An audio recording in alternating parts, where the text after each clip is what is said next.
Kung naghahanap ka ng mga masasarap na mga snacks, ito na yon. 3 flavors na talaga laman ng isang box. Pwede rin puro strawberry, puro chocolate, puro matcha yung pipiliin mo. Pero ako, since first ko itong binili, 3 flavors. Mixed yung pinili ko. So, meron na siyang 3 flavors.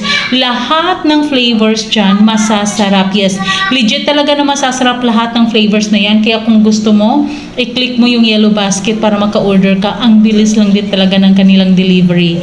So, tingnan mo naman, di ba masasarap yan? 1 kilo sa isang box, 80 to 90 pieces laman.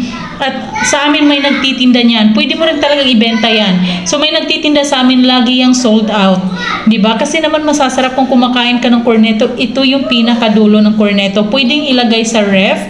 Pwedeng hindi na lang din. So, kung gusto mo, i-click mo yung yellow basket para maka-order ka. Ang bilis lang din talaga ng kanilang delivery. So, hindi ka magsisisi. Sulit na sulit. Masarap.